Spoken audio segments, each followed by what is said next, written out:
கர்த்தருடைய வார்த்தைக்கு செல்வோம்.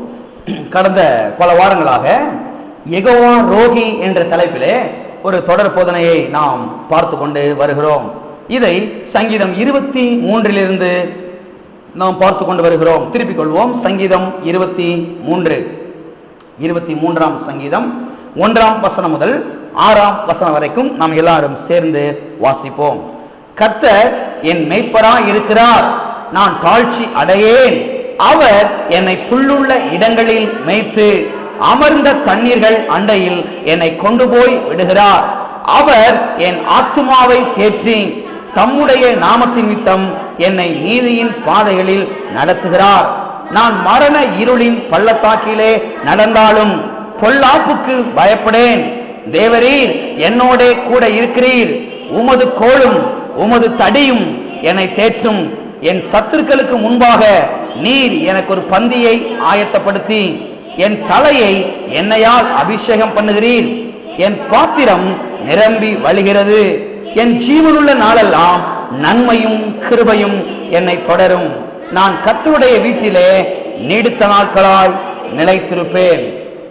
இந்த சங்கீதத்தை தான் நாம் தொடர்ந்து பல வாரங்களாக பார்த்து கொண்டு வருகிறோம். அது மட்டுமல்ல, கடந்த 2 வாரங்களாக 3 வசனத்தின் பின்பகுதியை நாம் பார்த்து கொண்டு வருகிறோம். வாசிக்கிறேன், கவனிங்க. 3 வசனத்துடைய பின்பகுதி, தம்முடைய நாமத்தின் நிமித்தம் என்னை நீதியின் பாதைகளில் நடத்துகிறார். தம்முடைய நாமத்தின் நிமித்தம் என்னை நீதியின் பாதைகளில் நடத்துகிறார். போன வாரத்திலே இதில் இந்த வசனத்தை மையமாக வைத்து நாம் எதை பார்த்தோம் என்று சொன்னால், குறைந்தது 4 வழிகளிலே நாம் மாற வேண்டும் என்பதை நாம் போன வாரத்திலே பார்த்தோம். ஒன்று, நாம் அன்பு கூறுகிற விதத்திலே ஒரு மாறுதல் இருக்க வேண்டும். அன்பு கூறுகிற விதத்திலே ஒரு மாறுதல் இருக்க வேண்டும் என்பதை நாம் பார்த்தோம். இரண்டாவதாக, நாம் வாழ்கிற விதத்திலே வித்தியாசமாக இருக்க வேண்டும். அதாவது வித்தியாசமாக நாம் வாழ்ந்து காமிக்க வேண்டும். மற்றவர்களைப் போல வாழாமல் தேவனுக்கு பிரியமாக, தேவனுக்கு உகந்ததாக இருக்கும்படியாக நாம் வாழ்ந்து காமிக்க வேண்டும். மூன்றாவதாக, நம்முடைய உரிமைகளை நாம் பிடித்துக் கொள்ளாமல், நம்முடைய உரிமைகளை ஆண்டவருக்கு விட்டு கொடுத்து அப்படிப்பட்டவர்களாக என்ன செய்ய வேண்டும்? நாம் வாழ வேண்டும். நமக்கு பாருங்க, சில உரிமைகள் இருக்குது, இல்லைன்னு சொல்லல. அந்த உரிமைகள்லாம் தூக்கி எரிஞ்சிரு கர்த்தர் சொல்லல. ஆனால் பாருங்க, நம்முடைய உரிமைகளை கர்த்தருக்கு விட்டு கொடுத்து அவருடைய சித்தத்தை, அவருடைய பிரியத்தை, அவருடைய காரியங்களை எடுத்து நாம் செய்ய வேண்டும் என்பதை என்ன செய்தோம்? போன வாரத்தில் நாம் பார்த்தோம். நான்காவதாக, நம்முடைய வாழ்க்கைக்கு நாமே எஜமானாக இராமல், நம்முடைய வாழ்க்கைக்கு நாமே முதலாளியாக, பாஸாக இருக்காமல், ஆண்டவரை நம்முடைய எஜமானனாக, ஆண்டவரை நம்முடைய பாஸாக, ஆண்டவரை நம்முடைய முதலாளியாக வைக்க வேண்டும் என்பதை போன வாரத்திலே நாம் பார்த்தோம். சரி, இன்றைக்கும் 3 வசனத்திலே பின்பகுதியிலே இன்னும் சில காரியங்களை நாம் பார்க்க வேண்டியது அவசியமாக இருக்கிறது. எனவே இன்றைக்கும் 3 வசனத்தின் பின்பகுதியிலே சில காரியங்களை நாம் பார்ப்போம். வாசிக்கிறேன், கவனிங்கள். 3 வசனத்திலே பின்பகுதி, தம்முடைய நாமத்தின் நிமித்தம் என்னை நீதியின் பாதைகளில் நடத்துகிறார். எல்லாம் சொல்லுவோம். தம்முடைய நாமத்தின் நிமித்தம் என்னை நீதியின் பாதைகளில் நடத்துகிறார். எப்படிப்பட்ட பாதையில் நடத்துகிறார்? நீதியின் பாதைகளில் நடத்துகிறார். புதிய பாதையில் நடத்துகிறார், நேரான பாதையில் நடத்துகிறார் என்பதை கடந்த 2 வாரங்களாக நாம் பார்த்து கொண்டு வருகிறோம். சரி, நீதியின் பாதை என்பது என்ன? நீதியின் பாதை என்பது நேரான பாதையாகும், செம்மையான பாதையாகும். எனவே பாருங்க, கர்த்தர் நம்மை நீதியின் பாதையிலே, நேரான பாதையிலே, செம்மையான பாதையிலே நடத்துகிறார் என்பதை நாம் கவனிக்க வேண்டும். எத்தனை விளங்குது? தேவன் நம்மை எப்படிப்பட்ட பாதையில் நடத்துகிறார்? நீதியின் பாதையிலே நடத்துகிறார், நேரான பாதையிலே நடத்துகிறார், செம்மையான பாதையிலே நடத்துகிறார். இதை நாம் தெளிவாக புரிந்து கொள்ள வேண்டும். பாருங்க, இன்றைக்கு அநேக கிறிஸ்தவ விசுவாசிகள் சொல்லுகிறார்கள். என்ன சொல்லுகிறார் என்று சொன்னால், கர்த்தருடைய நடத்துதலே புரியல பிரதர், கர்த்தருடைய நடத்துதலே புரியல பிரதர் என்று பாருங்க, இன்றைக்கு அநேகர் சொல்லுகிறதை நாம் பார்க்கிறோம். ஏன் புரியலைனா, ஒன்று, கர்த்தர் என் மேய்ப்பராக இருக்கிறார் என்கிற வெளிச்சம் முதலாவது இவர்களுக்கு என்ன செய்யல, இல்ல. இரண்டாவதாக என்னவென்று சொன்னால், கர்த்தரை மேய்ப்பராக இவர்கள் வைக்கவில்லை. மறுபடியும் சொல்ற கவனிங்க. இவங்க சொல்றாங்க இல்லையா, கர்த்தர் நடத்துதலே புரியல பிரதர், புரியல சிஸ்டர். ஏன் புரியலைனா, ஒன்று கர்த்தர் என் மேய்ப்பராக இருக்கிறார் என்கிற வெளிச்சம் வெளிப்பாடு இவர்களுக்கு கிடையாது. இரண்டாவதாக என்னவென்று சொன்னால், அந்த மேய்ப்பருடைய கையிலே இவர்கள் தங்களை என்ன செய்யல, ஒப்பு கொடுக்கல. கர்த்தரை மேய்ப்பராக இவர்கள் என்ன செய்யல, வைக்கவில்லை. யாரோ அந்த மேய்ப்பராக செஞ்சிருக்கிறாங்க, வைத்திருக்கிறார்கள். எனவேதான் கர்த்தர் உங்களை நடத்தவும் முடியல. கடைசி என்ன சொல்லிடுறாங்க, கர்த்தருடைய நடத்தல் என்ன செய்யல, எனக்கு புரியல என்று இவர்கள் என்ன செய்கிறார்கள், சொல்லுகிறார்கள். எனவே பாருங்க, தெளிவாய் நாம் புரிந்து கொள்ள வேண்டும்.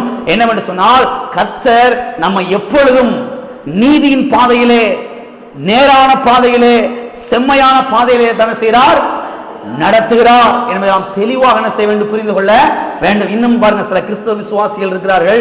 அவர்கள் என்ன சொல்லுகிறார் என்று சொன்னால், கர்த்தர் என்ன இந்த வியாதியின் பாதையில நடத்துகிறார். எதில் நடத்துறாரா? ஏன் பிரதர் வியாதி இருக்குது, சரி ஊசியாவது போட்டு மாத்திரையாவது போட்டு கொஞ்சம் சரியாக்கிட வேண்டியதானே? இல்ல இல்ல, சும்மா இருங்க பிரதர், கர்த்தர் செய்றாரு, நீ வந்து இந்த பாதையில் நடத்துறாரு. நல்ல கவனிங்க, கர்த்தர் ஒரு நாளும் நம்மை வியாதியின் பாதையில் என்ன செய்ய மாட்டார், நடத்த மாட்டார். தெளிவாய் புரிந்து கொள்ள வேண்டும். சொல்லப்பட்டிருக்கிறது, நீதியின் பாதையில நடத்துகிறேன். எப்படிப்பட்ட பாதையில? நீதியின் பாதையில, நேரான பாதையில, செம்மையான பாதையில என்ன செய்கிறார், நடத்துகிறார். நல்ல கவனிங்க, நம்முடைய பிள்ளைங்க இருக்கிறாங்க. நம்முடைய பிள்ளைங்க இருக்கும் பொழுது நம்ம வந்து ஒரு நாள் அந்த பிள்ளைகளை வந்து முள்ளுக்காட்டுக்குள்ள என்ன செய்ய மாட்டோம், நடத்த மாட்டோம். எத்தனை ஒத்துக்கிறீங்க? முள்ளெல்லாம் நிறைய அள்ளி தூவி விட்டு நடந்து போட சொல்லுவோமா? என்ன அமைதியா இருக்கிறீங்க, சத்தத்தை காணோம். எனக்கு என்ன செய்ய மாட்டோம், நடத்த மாட்டோம். ஏன்னா நல்ல தெளிவா சொன்ன நமக்கு கொஞ்சம் அறிவு என்ன செய்யுது, இருக்குது. நல்லா கவனிங்க, நமக்கே இவ்வளவு அறிவு, இவ்வளவு தெளிவு இருக்கும் பொழுது கர்த்தருக்கு இருக்காதா? இன்னைக்கு பாருங்க, கிறிஸ்தவ மக்கள் பாருங்க எப்படி தலைபுரண்டு கிடக்குறாங்க பாருங்களேன். அவங்க என்ன சொல்றாங்க, கர்த்தர் என்ன செய்யறாரு, இந்த வியாதி பாதையில என்ன செய்யறாரு, நடத்துறாரு. கர்த்தர் வந்து இந்த தரித்திர பாதையில என்ன செய்யறாரு, நடத்துற. சாப்பாட்டுக்கு வழி இல்லாம கஞ்சிக்கு இல்லாம கிடக்கிற இந்த பாதையில என்ன செய்யறாரு, கர்த்தர் என்னை நடத்துகிறார் என்று பாருங்க. இன்றைக்கு அநேகர் வந்து தவறாக இருக்கிறார்கள். ஆனால் பாருங்க, கர்த்தர் ஒரு நாள் நம்மை தரித்திர பாதையிலே, வியாதியின் பாதையிலே, சாபத்தின் பாதையிலே, இடுக்கமான பாதையில என்ன செய்ய மாட்டார், நடத்தவே மாட்டார். கர்த்தர் நம்மை நேரான பாதையிலே, விசாலத்தின் பாதையிலே, செழிப்பின் பாதையிலே, ஆசீர்வாதத்தின் பாதையிலே, செம்மையான பாதையில் தான் செய்கிறார், அவர் நம்மை நடத்துகிறார். ஆமென். எனவேதான் பாருங்க, இந்த சில கிறிஸ்தவர்கள் என்ன செய்யறாங்க, இப்படி பேசுறாங்க. எப்படி பேசுறாங்க, இதுல விளங்கல. எது விளங்கல? கர்த்தர் நேரான பாதை நடத்துறார், செம்மையான பாதையில் நடத்துறார் என்பது விளங்காதனாலதான் பாருங்க இவங்க என்ன செய்யறாங்க, கர்த்தருடைய வழிநடத்தலே புரியல பிரதர், கர்த்தருடைய வழிநடத்தல் என்ன செய்யலையா, புரியலையா. இது வந்து என்னது சொல்றது, நம்ம வந்து கர்த்தருடைய வழிநடத்தல் என்ன செய்யலையா, புரியலையா. ஏன் புரியலனா, முதலாவது கர்த்தரை நீங்கள் மேய்ப்பராக வைக்கல, யாரோ மேய்ப்பராக இருக்கிறீங்க, நீங்க வச்சிருக்கிறீங்க. ரெண்டாவது என்னன்னா, கர்த்தரின் மேய்ப்பராக இருக்கிறார் என்கிற வெளிச்சம் செய்யல முதலாவது உங்களுக்கு இல்ல. இது ரெண்டு இல்லாதனாலதான் கர்த்தரின் சேவையில உங்களை நடத்தவும் முடியல, கர்த்தரின் நடத்தல உங்களுக்கு புரியும் இல்ல. யாரோன்னு செய்யறாங்க, உங்களை வந்து நடத்தி கொண்டு இருக்கிறார்கள். எனவே பாருங்க, இப்படி அநேகர் பாருங்க பேசிக் கொண்டிருக்கிறார்கள். கர்த்தர் பாருங்க இவ்வளவு என்ன செய்ய முடியல, நடத்த முடியவில்லை. ஆனால் சங்கீதக்காரனாகி தாவீதோ இங்கே அழகாக சொல்லுகிறான், ஒரு வெளிச்சத்தோடு சொல்லுகிறான். சங்கீதக்காரனான தாவீதுக்கு ஒரு வெளிச்சம் இருந்தது. எனவேதான் பாருங்க, அவன் சொல்லுகிறான், கர்த்தாவே நீர் என்னை நீதியின் பாதையிலே நடத்தும். என்ன செய்யும்? நீதியின் பாதையிலே நடத்தும், செம்மையான பாதையில நடத்தும், நேரான பாதையில் நடத்தும், நல்ல பாதையிலே நடத்தும். நல்லா கவனிங்க, சங்கீதக்காரனான தாவீது கிட்டத்தட்ட பல வருஷங்களாக ஒரு ஆட்டு மேய்ப்பனாக இருந்தவன். ஆட்டு மேய்ப்பனாக இருந்துதான் இந்த சங்கீதத்தை செய்யறான், வந்து எழுதுறான். அவனுக்கு தெரியும், ஒரு மேய்ப்பன் ஆடுகளை எந்த பாதையில் நடத்துவான். யோசிச்சு பாருங்க, ஏராள முள்ளுக்காடா இருக்குதா, அதுக்குள்ள நடத்துவான் ஆட்டுக்குட்டிய. ஆட்டுக்குட்டி உள்ள விழுந்து செத்து போயிடும் முள்ளு குத்தி. அவனுக்கு தெரியும், ஒரு மேய்ப்பனுக்கு நன்றா தெரியும், இந்த ஆடை எந்த பாதையில் என்ன செய்யணும், நடத்தணும்ன்றது அவனுக்கு, இந்த மேய்ப்பனுக்கு தெரியும். பாருங்க, சங்கீதக்காரனாய் தாவீது இதை மனதை வைத்துக் கொண்டுதான் சொல்கிறான், கர்த்தாவே உம்முடைய நாமத்தின் நிமித்தம் நீர் என்னை நீதியின் பாதையில் என்ன செய்யும், நடத்தும். என்ன செய்யும்? நடத்தும். பாருங்க பாருங்க, சங்கீதக்காரனாய் தாவீதை போல இன்றைக்கு அநேக கிறிஸ்தவர்களுக்கு ஒரு வெளிப்பாடு வர வேண்டியது அவசியமாக இருக்கிறது. என்ன வெளிப்பாடு? கர்த்தாவே ஒரு நாளும் நீர் வந்து தரித்திர பாதையிலே, வியாதியின் பாதையிலே நடத்த மாட்டீர், நீ நீதியின் பாதையிலே, செம்மையான பாதையிலே, நேரான பாதையிலே, ஆசீர்வாதத்தின் பாதையிலே, செழிப்பின் பாதையிலே, சுகத்தின் பாதையிலே, வெற்றியின் பாதையிலே, உயர்வின் பாதையிலே, பாதுகாவலின் பாதையிலே தான் என்ன செய்வீர்? நீர் நடத்துவீர் என்கிற ஒரு வெளிச்சம் என்ன செய்ய வேண்டியது, வர வேண்டியது அவசியமாக இருக்கிறது. எத்தனை விளங்குது? எனவே பாருங்க, கர்த்தர் நம்முடைய மெய்ப்பராக இருக்கிற வரைக்கும் நமக்கு நேரான வழிதான். எத்தனை பேரு கர்த்தரை நீங்க மேய்ப்பரா வச்சிருக்கிறீங்க? உங்களுக்கு கர்த்தர் மேய்ப்பரா இருக்கிறாரா, இல்ல வேற யாரும் மேய்ப்பரா இருக்கிறாங்களா? கர்த்தர் மேய்ப்பராக இருக்கிற வரைக்கும் நமக்கு எப்பயுமே நேரான வழிதான், நமக்கு எப்பவுமே நீதியின் வழிதான், நமக்கு எப்பவுமே செம்மையான வழிதான், நமக்கு எப்பவுமே நல்ல வழிதான். அது மாத்திரமல்ல, இங்கே சங்கீதக்காரனாய் தாவீது சொல்லுகிறான், அவர் தம்முடைய நாமத்தின் நிமித்தம் என்னை நீதியின் பாதைகளில் நடத்துகிறார். நல்ல கவனிங்களே, இங்க சொல்லுகிறான் தம்முடைய நாமத்தின் நிமித்தம். எல்லாரும் சொல்லுங்க, தம்முடைய நாமத்தின் நிமித்தம். அவருடைய நாமம் என்ன? தம்முடைய நாமத்தின் நிமித்தம் என்று சங்கீதக்காரனாய் தாவீது சொல்லுகிறானே, சரி, அவருடைய நாமம் என்ன? அவருடைய நாமம் யெகோவா ரோகி. யெகோவா ரோகி என்பதுதான் அவருடைய நாமமாகும். சரி, யெகோவா ரோகி என்றால் என்ன அர்த்தம்?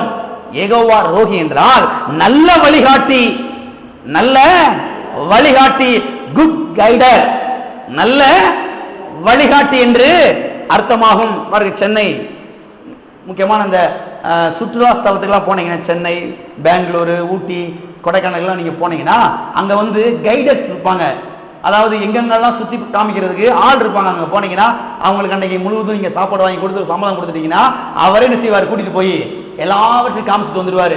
இங்க இந்த பார்க் இருக்குது, இங்க இந்த பார்க் இருக்குது, இங்க இந்த கடல் இருக்குது, அந்த கடல் இருக்குது, இங்க முக்கியமான ஸ்தலங்கள் இருக்குன்னு சொல்லி அந்த கைடர் என்ன பண்ணுவாரு? உங்களை என்ன செய்வாரு? கைட் பண்ணுவாரு. உங்களை என்ன செய்வாரு? நடத்துவாரு. சில சமயம் என்ன பண்ணுவாங்க, சில கைடர்லாம் காசை வாங்கி தின்னுட்டு ஓடி போயிடுவான். எங்கிட்ட செஞ்சிருவான், ஓடி போயிடுவான். நமக்கு என்ன செய்யாது? ஒன்றும் ஏன்னா புரியாது. அப்புறம் மறுபடியும் இன்னொரு கைடரை பிடிக்கணும். நல்ல கவனிங்க, யெகோவா ரோகி என்றால் என்ன அர்த்தம் என்று சொன்னால் நல்ல வழிகாட்டி, குட் கைடர், நல்ல வழிகாட்டி. எனவே பாருங்க, வழி தெரியவில்லை என்ற நிலை வரும் பொழுது யெகோவா ரோகியை சார்ந்து கொள்ள வேண்டும். யாரை சார்ந்து கொள்ள வேண்டும்? யெகோவா ரோகியை சார்ந்து கொள்ள வேண்டும். சார்ந்து கொள்வது மட்டுமல்ல, அவரிடத்தில் சொல்ல வேண்டும், யெகோவா ரோகியே, நீர் என்னை உம்முடைய நாமத்தின் நிமித்தம் நேரான பாதையில் நடத்தும், என்னை செம்மையான பாதையிலே நடத்தும், நீர் என்னை நீதியின் பாதையிலே நடத்தும் என்று சொல்ல வேண்டும். சொல்லும் போதுதான், நம்மை விட்டு கொடுக்கும் பொழுதுதான் யெகோவா ரோகி நம்ம என்ன செய்வார்? நடத்துவார். வழி நன்றாக நமக்கு என்ன செய்ய ஆரம்பிக்கும்? தெரிய ஆரம்பிக்கும். ஆமென். எத்தனை சொல்ல போறீங்க? வழி சில சமயம் தெரியாது. வாழ்க்கை பாதையில சில சமயங்கள் என்ன செய்யணும்னே தெரியாது. அப்படியே தகச்சு நின்றுவோம். என்ன பண்ண போறோம், நாளைக்கு அடுத்த மாசத்துக்கு என்ன பண்ண போறோம், அடுத்த வாரத்துக்கு என்ன பண்ண போறோம், வழி தெரியல. ஆனா ஒண்ணு, யெகோவா ரோகி, குட் கைடர், நல்ல வழிகாட்டி உள்ள என்ன செய்யறாரு? இருக்கிறார். அவருக்கு சொன்னோம் என்று சொன்னால் அவர் செய்வார், அற்புதமாய் நடத்தி செல்வார். நேரான பாதையிலே, செம்மையான பாதையில் என்ன செய்வார்? நடத்தி செல்வார். யெகோவா ரோகியே, எனக்கு வழி தெரியல, உமக்கு வழி தெரியும். எனக்கு பாதை தெரியல, உமக்கு பாதை தெரியும்.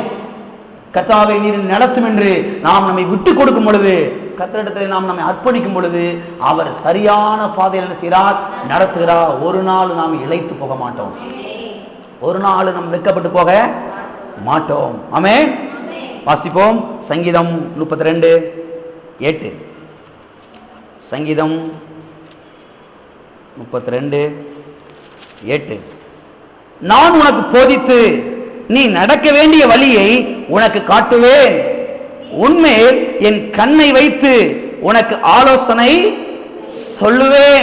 பாருங்க, கர்த்தர் சொல்றாரு இங்கே, பரிசுத்த ஆவியானவர் தாவீதின் மூலமாக நமக்கு என்ன சொல்லுகிறார் என்றால், நான் உனக்கு போதித்து என்ன செய்து, நான் உனக்கு போதித்து நீ நடக்க வேண்டிய வழிகளை உனக்கு என்ன செய்வேன்?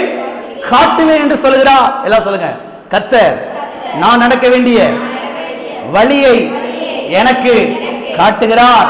யெகோவா ரோகி, நல்ல மேய்ப்பர், நல்ல வழிகாட்டி, நான் நடக்க வேண்டிய வழியை எனக்கு காட்டுகிறார். ஆமென். எனவே பாருங்க, யெகோவா ரோகி நம்மை நாம் நடக்க வேண்டிய வழியில் செய்கிறார், நமக்கு காட்டுகிறவராக இருக்கிறார். அது மட்டுமல்ல, நாம் பாருங்க நடந்து செல்வதற்கு ஆலோசனையும் என்ன செய்கிறார், அவர் கொடுக்கிறார். பாருங்க இங்க சொல்லப்பட்டிருக்கிறது, என் கண்ணை வைத்து உனக்கு ஆலோசனை சொல்லுவேன், உன்மேல் என் கண்ணை வைத்து உனக்கு ஆலோசனை செய்வேன் சொல்லுவேன். எவ்வளவு அற்புதமான வார்த்தை பாருங்க. உன் மேல என் கண்ணை வச்சு உனக்கு ஆலோசனை சொல்லுவேன். இந்த மாதிரி ஒரு கைடர் உலகத்துல கிடையவே கிடையாதுங்க. இந்த மாதிரி அற்புதமான ஒரு கைடர் இந்த உலகத்துல யாருமே இருக்க முடியாது. நம்ம மேல அவர் கண்ணை வச்சு நமக்கு என்ன செய்யறாராம், ஆலோசனை கொடுக்கிறாராம். எனவே பாருங்க, இவர் காட்டுகிற வழியில் நடக்கும் போது நாம் வழி தவறி போக மாட்டோம். ஆமென். இன்னைக்கு அநேகர் பாருங்க வழி தவறி போயிடுறாங்க. எங்கேயோ போய் நின்றுட்டு அங்கதான் திரும்பி பார்க்கறான். ஐயோ எங்கேயோ வந்து நின்றுகிட்டு இருக்கோம். ஆனா போச்சு, டைம் எல்லாம் போச்சு, காலங்கள் போச்சு, வயசாயிருச்சு. எத்தனை விளங்குச்சு? சிலர் பாருங்க வாழ்க்கைன்ற பாதையில எங்கிட்டோ போயிடுறாங்க. போயிட்டு பாருங்க 40 வயசு ஆன பிறகுதான் ஐயோ நம்ம எங்க வந்து நிக்கிறோம், பாதை எங்க இருக்குது, பாதையை விட்டு எங்கேயெல்லாம் வந்து நிக்கிறோம் நம்ம சொல்லி பாருங்க. அங்க யோசிக்கிறாங்க. காலங்கள் போயிருச்சு, வருஷங்கள் போயிருச்சு, பணங்கள் போயிருச்சு, எல்லாம் போயிருச்சு. நீ திரும்பி பார்த்து இந்த ட்ரக்கை பிடிச்சி மறுபடியும் அந்த நேரான வழியை பிடிச்சி போறதுக்கு எவ்வளவு டைம் என்ன செய்யுது, ஆகுது. எனவே பாருங்க ஆரம்பத்திலிருந்தே இதை நான் பாருங்க சரியாக புரிந்து கொண்டு, யெகோவா ரோகியே நீர் என்ன செய்யும், வழி நடத்தும், என்னை நீதியின் பாதை நடத்தும், என்னை செம்மையான பாதையில் நடத்தும், என்னை நேரான பாதையில் நடத்தும் என்று நாம் நம்மை அவருடைய கரத்தில் ஒப்புக் கொடுக்கும் பொழுது நான் சொல்றேன், ஒரு நாள் நாம் வழி தவறி போக மாட்டோம். ஒரு நாள் நாம் கண்ணீர் சிந்த வேண்டிய வாய்ப்புகள் வரவே வராது. இன்னைக்கு அநேகர் பாருங்க ரட்சிக்கப்பட்டிருக்கிறாங்க, ஞானஸ்நானம் பெற்றிருக்காங்க, அபிஷேகம் பெற்றிருக்கிறாங்க, சபைக்கு வார வர்றாங்க, பெரிய பைபிள் அவங்க தாத்தா கொடுத்த பைபிள்லாம் கையில் வச்சிருக்கிறாங்க. ஆனா அழுது கொண்டிருக்கிறார்கள். ஏன் தெரியுமா? கர்த்தர் காட்டுகிற வழியில இவங்க நடக்கல.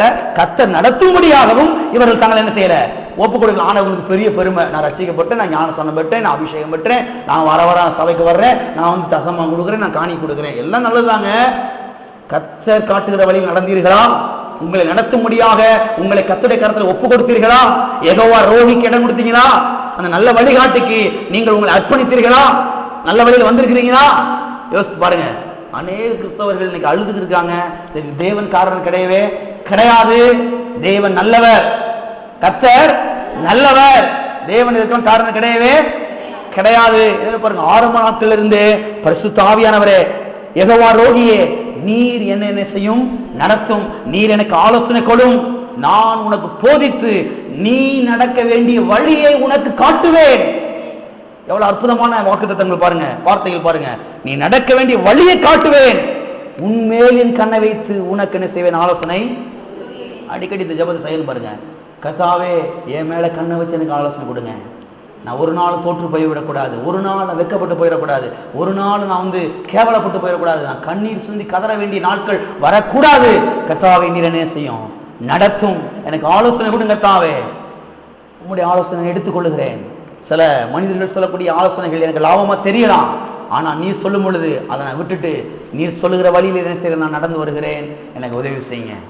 பாருங்க, அப்படி வரும் பொழுது ஒரு நாளும் நான் வந்து வீணான கண்ணீர் சிந்த வேண்டிய நாட்கள் வரவே வராது. அது மட்டுமல்ல, அதாவது அவர் நம்மை வழி நடத்துவது மட்டுமல்ல, வழி நடக்கும்படி நமக்கு சத்தத்தையும் கொடுக்கிறார். என்ன செய்கிறார் தேவன்? நமக்கு சத்தத்தையும் கொடுக்கிறார் என்று சத்திய வேதம் சொல்லுகிறது. திருப்பிக் கொள்வோம். ஏசாயா தீர்க்கதரிசன புஸ்தகம் 30ஆம் அதிகாரம். ஏசாயா தீர்க்கதரிசன புஸ்தகம் 30ஆம் அதிகாரம் 21ஆம் வசனம். நீங்கள் வலதுபுறமாய் சாயும் போதும் இடதுபுறமாய் சாயும் போதும் வழி இதுவே, இதிலே நடவுங்கள் என்று உங்களுக்கு பின்னாலே சொல்லும் வார்த்தையை உங்கள் காதுகள் கேட்கும். உங்கள் காதுகள் கேட்கும். கவனிங்க, அழகாக சொல்லப்பட்டிருக்கிறது. நீங்கள் வலதுபுறமாய் சாயும் போதும் இடதுபுறமாய் சாயும் போதும் வழி இதுவே. என்னதுங்க வழி இதுவே? சில சமயங்கள்ல பாருங்க, நம்ம வந்து இங்கிட்ட அப்படி சாயிற மாதிரி போயிடுறோம், இந்த பக்கத்துல சாயிரோம், ஐயோ உங்ககிட்ட கொஞ்சம் நல்லா இருக்குதே அப்படின்னு சொல்லி கர்த்தர் சொல்றாரு, இங்கிட்ட சாயாத, இங்கிட்ட சாயாத, நேரா போ, இங்கிட்ட திரும்பு, இங்கிட்ட திரும்பாத, நேரா போ, இங்கிட்டு போனா ஆபத்து இருக்குது, இங்கிட்டு போனா நஷ்டங்கள் இருக்குது, இங்கிட்டு போனா இழப்பு இருக்குது, இங்கிட்டு போனா பெரிய ஆபத்து இருக்குது, இங்கிட்டு போகாதுன்னு சொல்லி பாருங்க. கர்த்தர் சத்தம் கொடுக்கிறார். எத்தனை ஒரு சத்தத்தெல்லாம் கேட்டிருக்கிறீங்க தெரியல. கர்த்தர் சத்தம் கொடுக்கிறார். எத்தனையோ முறை கர்த்தர் இடத்துல பேசி இருக்கிறார். அந்த சத்தத்துக்கு நான் கீழ்ப்படிந்து இருக்கிறேன். இன்னைக்கு உயிரோட இருக்கிறேன். நான் அதெல்லாம் கவனிக்கணும். கர்த்தர் சில சமயம் சத்தங்களை கொடுக்கிறாரு. தாய் கோழி சத்தம் கொடுக்கறது மாதிரி கீச்சு ஒரு சத்தம் கொடுக்கிறார். தாய் கோழி சத்தத்தை கேட்டுச்சுன்னா குஞ்சு தப்பிச்சிச்சு. சத்தத்துக்கு செவி கொடுக்கலனா குஞ்சு தொலைஞ்சிச்சு. அவ்வளவுதான். மறுகையா மறுகையா இதுக்கு வந்து அந்த மறுகையான பிறகு எங்க அம்மா தான் வந்து இந்த கழுகு கையில தூக்கி கொடுத்துட்டா அப்படின்னு கோழி குஞ்சு சொல்லிச்சுன்னா கோழி குஞ்சுக்கு அறிவில்லைன்னு அர்த்தம். கோழி குஞ்சுக்கு அறிவில்லைன்னு அர்த்தம். இன்னைக்கு அநேக கிறிஸ்தவங்க பாருங்க இப்படி சொல்லிக்கிட்டு இருக்காங்க, கர்த்தர் தான் தூக்கி பிசாசு கையில கொடுத்துட்டாரு அடிக்கிறதுக்கு. அறிவில்லைன்னு அர்த்தம். சில சமயங்களை பாருங்க, தாய் கோழியை விட அதிகமான அன்புடைய தேவன், அன்பின் ஊற்று, அன்பின் மொத்த ரூபம் அவர்தான். அவர் சில சமயங்களை சத்தம் கொடுக்கிறாரு. சில கிறிஸ்தவங்க சத்தத்தை கேட்கறது கிடையாது. அவங்க பாட்டுக்கு போறது. அப்புறம் அடி வாங்கின பிறகு ஐயோ என்னால அடி வாங்கிட்டோமே அப்படின்னு சொல்லிட்டு அப்புறம் ஏன் அடி வாங்கணும், இதெல்லாம் எல்லாம் கர்த்தருடைய சித்தம். கடைசியில எல்லாம் கர்த்தருடைய ஒரே குழப்பம் பாருங்க. கர்த்தர் சத்தம் கொடுக்கும் பொழுது என்ன செய்யணும்? கவனமாய் கேட்க வேண்டும். கர்த்தருடைய சத்தத்தை கேட்கணும்னா இந்த இருதயத்தை ரொம்ப சாஃப்டாக மென்மையாக வைத்துக் கொள்ள வேண்டும். ஒரு சின்ன குண்டூசி குத்துனா கூட வழி தெரியணும். கடப்பரை வச்சு குத்துனா கூட வழி தெரியாம இருக்கக்கூடாது. சில ஆளுக்கு பிறகு கடப்பரை கொண்டு குத்துனா கூட அவன் பாட்டுக்கு இருப்பான் பாருங்க. அந்த மாதிரி இருப்பான் பாருங்க. இருதயம் கல்லு மாதிரி இருப்பான். இப்படி இருந்துச்சுன்னா கர்த்தர் பேசுறது எப்படி கேட்கும்? ஒன்றும் கேட்காது பாருங்க. குண்டூசி குத்துனா கூட லேசா வலிக்கணும். அந்த மாதிரி இருக்கணும் இருதயத்தை. நம்முடைய ஆவி மனுஷனை அந்த மாதிரி சாஃப்டான செய்யணும், வைக்க வேண்டும். எப்போதும் அந்த டியூனிங்ல வைக்கணும். கர்த்தாவே நீர் பேசு, கர்த்தாவே சொல்லும் அடியை கேட்கிறேன். அந்த இடத்துக்கு இருக்கும் பொழுதுதான் கர்த்தருடைய சத்தம் கேட்கும். கர்த்தருடைய சத்தம் கேட்கும் பொழுது நம்ம சரியான பாதையில் நடப்போம், தப்பித்துக் கொள்வோம். அநேக நஷ்டங்களுக்கு இழப்புகளுக்கு நாம் என்ன செய்வோம்? தப்பித்து கொள்வோம். எனவே பாருங்க, நல்ல மேய்ப்பராகிய இயேசு எங்கேயோ இல்ல. நல்ல மேய்ப்பராகிய இயேசு எங்க இருக்கிறாரு? நமக்குள்ளே இருக்கிறார். நமக்குள்ளே இருந்து கொண்டு சத்தம் கொடுக்கிறார். ஆமென். கர்த்தர் எங்கேயோ உட்கார்ந்துட்டு இருக்காரு, நம்ம எங்கேயோ இருக்கிறோம் அப்படி இல்லைங்க. கர்த்தர் நமக்குள்ள செய்யறாரு, இருக்கிற நமக்குள்ள இருந்து கொண்டு இந்த யெகோவா ரோகி நல்ல மேய்ப்பர், குட் கைடர் என்ன செய்யறார்? நம்மை வழி நடத்துகிறார். சத்தத்தை என்ன செய்யறார்? கொடுக்கிறாரு. வலது புறத்துல சாயாத, இடது புறத்துல சாயாத, நேரா போ என்று செய்யற சத்தத்தை கொடுக்கிறார். நான் சொல்றேன், இது எவ்வளவு சந்தோஷமான செய்தி. இதுதான் சந்தோஷமான செய்தி பாருங்க. வழி தெரியாத ஒரு உலகத்துல என்ன செய்யற நம்ம வந்து இன்றைக்கு வாழ்ந்து கொண்டிருக்கிறோம். இதன் மத்தியிலே யெகோவா ரோகி நமக்குள்ள இருந்து நம்ம என்ன செய்யறார்? வழி நடத்துகிறார். சத்தத்தை என்ன செய்யறார்? கொடுக்கிறார். இதுதான் பாருங்க மகிழ்ச்சியான ஒரு செய்தி. இன்றைக்கு எத்தனை மகிழ்ச்சியான செய்தி நினைக்கிறீங்க? ஏன்னா வழி தெரியாம தான் இன்னைக்கு நிறைய நின்றுகிட்டு இருக்காங்க. அங்கங்க வழி தெரியாம நின்றுகிட்டு இருக்கிறாங்க. ஆனா வழிகாட்டி நமக்குள்ளே இருக்கிறார், நமக்குள்ள சத்தம் கொடுக்கிறார். நான் சொல்லுகிறேன், சத்தத்தை கேட்டோம் என்று சொன்னால் நாம் வாழ்ந்து சுகித்திருப்போம், நாம் நல்லா இருப்போம், என்ன செய்வோம்? நன்றாக இருப்போம். அது மட்டுமல்ல, நம்முடைய மேய்ப்பர் நம்மை நடத்தும்படி, நமக்கு வழிகாட்டும்படி, நம்மை நீதியின் பாதையில் நடத்தும்படி நமக்கு முன் செல்கிறார் என்று சத்திய வேதம் சொல்லுகிறது. நமக்கு முன்னால செல்கிறார். நம்ம ஊர்லாம் வந்து ஆட்டுக்குட்டிலாம் இருக்கும். ஆட்டுக்குட்டி வந்து எப்படி போகும்னா, ஆட்டுக்குட்டி இப்படி முன்னால போகும், மேய்ப்பர் என்ன செய்வார்? பின்னால வருவாரு. ஆனால் இஸ்ரவேல் தேசத்தெல்லாம் பார்த்தீங்கன்னா ஆடுகள் வந்து பின்னால வரும், மேய்ப்பன் முன்னால போவாராம். ஆடுகள் பின்னால வரும், மேய்ப்பர் என்ன செய்வாரா? முன்னால போவாராம். முன் சென்று வழிகாட்டுவார். அந்த மேய்ப்பன் எங்கிட்டலாம் போகிறாரோ அந்த ஆடுகள் அப்படி பின்னால ஃபாலோ பண்ணிக்கிட்டு வருமா. இதுல இன்னொரு முக்கியமான விஷயம் என்னன்னா, முன்னால போகும்பொழுது எங்கேயா துஷ்டமுருகன் பதுங்கி பக்கத்துல கிடக்குதா, எதுவும் குறி வச்சு சிங்கம் கரடி எல்லாம் இந்த ஆடை பிடிக்கிறதுக்காண்டி எங்கேயும் பதுங்கி இருக்கான்னு பார்த்துக்கிட்டே போறாரு. அப்படி ஒரு கண்ணு போட்டுக்கிட்டே போறாரு. அதனால கையில வச்சிருக்கிறாரு கோலும் தடியும். கோலும் அப்படி இருந்துச்சுன்னா ஓங்கி ஒரு சாத்து, அது தொலைஞ்சிச்சு, ஆடு பத்திரமா செய்யும் இருக்கும். பாருங்க, தேவன் நம்மை வழி நடத்தும்படியாக நமக்கு என்ன செய்கிறார்? முன் செல்கிறார் என்ற சத்திய வேதம் சொல்லுகிறது. வாசிப்போம். யோவான் எழுதின சுவிசேஷம் 10ஆம் அதிகாரம் 4ஆம் வசனம். யோவான் 10ஆம் அதிகாரம் 4ஆம் வசனம். அவன் தன்னுடைய ஆடுகளை வெளியே விட்ட பின்பு அவைகளுக்கு முன்பாக நடந்து போகிறான். என்ன செய்யறான்? அவைகளுக்கு முன்னால் நடந்து போறானா பின்னால் நடந்து போறானா? முன்னால் என்ன செய்யறான்? நடந்து போகிறான். ஆடுகள் அவன் சத்தத்தை அறிந்திருக்கிறபடியினால் அவைகளுக்கு பின் செல்கிறது. பாருங்க, இங்கே ஆண்டவராகிய இயேசு கிறிஸ்து தம்மை பற்றி சொல்லும் போது, நான் ஆடுகளுக்கு முன்பாக செல்கிறேன், ஆடுகள் எனக்கு பின்னாக வருகிறது என்று சொல்கிறார். கவனிங்களே, நாம் இடராமல் இருக்க வேண்டும் என்று சொன்னால் பாருங்க, நமக்கு முன் செல்கிற மேய்ப்பரை பின்தொடர நாம் தீர்மானிக்க வேண்டும். என்ன செய்ய வேண்டும்? நமக்கு முன்பாக செல்லக்கூடிய மேய்ப்பரை பின்தொடர நாம் தீர்மானிக்க வேண்டும். பாருங்க, சில சமயம் நம்முடைய மேய்ப்பர் நமக்கு முன்னால செல்றாரு, ஆனா நம்ம தான் அவருக்கு முன்னாடி போறதே கிடையாது. போறதே கிடையாது. நல்மேய்ப்பரே, எனக்கு முன்னால நீங்க போங்க ஆண்டவரே, நீ தான் எனக்கு வழிகாட்டி, உமக்கு வழி தெரியும், வழியை நீர் சுத்தம் பண்ணுகிறீர், வழி நீர் என்ன செய்கிறீர், திறந்து விடுகிறீர், நீர் எனக்கு முன்பாக செல்லும் கர்த்தாவே என்று சொல்லும் பொழுது அவர் வழி வாசலில் திறந்து விடுகிறார். நாம் என்ன செய்கிறோம்? சரியான பாதையிலே கொண்டு செல்லப்படுகிறோம். ஆனால் ஒரு காரியத்தை நீங்கள் புரிந்து கொள்ள வேண்டும், நம்முடைய மேய்ப்பர் முன்னால போகும் பொழுது அவரை பின்தொடர்ந்து செல்ல நாம் என்ன செய்ய வேண்டும்? நம்மை ஒப்பு கொடுக்க வேண்டும், தீர்மானிக்க வேண்டும். எனவே பாருங்க, அவரை பார்த்து கொண்டே நடந்து சென்றோம் என்று சொன்னால் இடறி போக மாட்டோம். இடறி போக இன்னைக்கு அநேக கிறிஸ்தவங்க பாருங்க இடறி விழுந்துடுறாங்க கீழே வாழ்க்கையில. இடறி விழுந்து பாருங்க, நஷ்டம், இழப்பு, கண்ணீர், அழுக. ஏன்னா அவரை பார்த்துக்கிட்டே போறது கிடையாது, இங்கிட்டு பாக்குறது, இங்கிட்டு என்ன செய்யுது, பாக்குறது. அங்க கொஞ்சம் பசப்பசப்பா இருக்குது, இங்க கொஞ்சம் குளிர்ச்சியா இருக்குது, எதையும் பார்க்காத, நேர கத்திர மாத்திரம் செய்ய பாருங்க. யெகோவா ரோகி, குட் கைடர், நல்ல வழிகாட்டிய பார்த்தா போதும், அங்க நல்ல குளிர்ச்சி இருக்குது, அங்க நல்ல பசுமை இருக்குது, அங்க செழிப்பு இருக்குது. ஆமென். என்ன பாருங்க, இன்றைக்கு அநேகர் பாருங்க இடறி விழுந்து விடுகிறதை நாம் பார்க்கிறோம். ஏனென்றால் அவர்கள் நல்ல மேய்ப்பனின் பின்னால் செல்வதை விட்டுவிட்டு தீர்க்கதரிசியின் பின்னால், வரம்பெற்ற அக்காவுக்கு பின்னால் என்ன செஞ்சுறாங்க?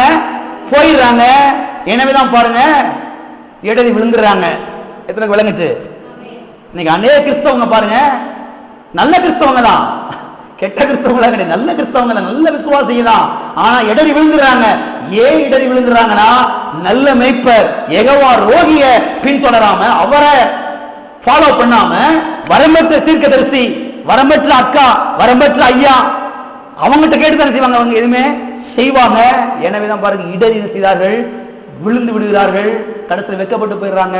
கர்த்தருடைய நாமம் செய்யறது அநேகருடைய வாழ்க்கையில தூசிக்கப்பட்டு போயிருது. சிலர் பாருங்க, ஒரு வீட்டுல இருந்து இன்னொரு வீட்டுக்கு குடி போறது கூட தீர்க்கதரிசி கேட்கிறது, நாங்க அந்த வீட்டு குடி போகிறத வேணாமா சொல்லுங்க? பார்த்துருக்கீங்களா? ஒரு வீட்டுல இருந்து இன்னொரு வீட்டு குடி போறதுக்கு, இது கிழக்கு பார்த்த வாசப்படியா இருக்குது, மேற்கு பார்த்த வாசப்படியா இருக்குது, ஐயா நீங்க வந்து கட்டடிச்சிங்க, ஜெபம் பண்ணி கேட்டு சொல்லுங்க, ஆண்டவர் என்ன சொல்றான்னு சொல்லுங்க அப்படின்னு சொல்லி என்ன செய்யறது? சோசியக்காரன் கேட்க போறது, கிளி சோசியக்காரன் கேட்க பாருங்க, அவன்கிட்ட கேட்க போறது மாதிரி இவங்க தீர்க்கதரிசி என்ன செய்யறது? அப்புறம் எங்கிட்ட விளங்கும்? ஒண்ணு என்ன செய்யாது, விளங்காது. முதலாவது உள்ள இருக்கிற ஆவியானவர், உள்ள இருக்கிற நல் மேய்ப்பர் யெகோவா ரோகி, அவற்றை கேட்கணும். கர்த்தாவை நீர் காட்டும் வழிய நானும் நடந்து வருகிறேன். எத்தனை பேருக்குள்ள யெகோவா ரோகி இருக்கிறாரு? எத்தனை பேருக்குள்ள பரிசுத்த ஆவியானவர் இருக்கிறாரு? அவரை உள்ள வச்சுக்கிட்டு எங்கேயா ஓடி தெரியக்கூடாது, அவரை உள்ள வச்சுக்கிட்டு எங்கேயாவது என்ன செய்யக்கூடாது, ஓடி தெரிய கூடாது. எத்தனை விளங்குது? இப்ப பாருங்களேன், நான் உங்க வீட்டுக்கு வரேன்னு வச்சுக்கோங்க, உங்க வீட்டுக்கு வர்றேன், உங்க வீட்டுக்கு எனக்கு வழி தெரியல, இப்பதான் புதுசா வர்றேன் அப்படின்னு வச்சுக்கோங்க.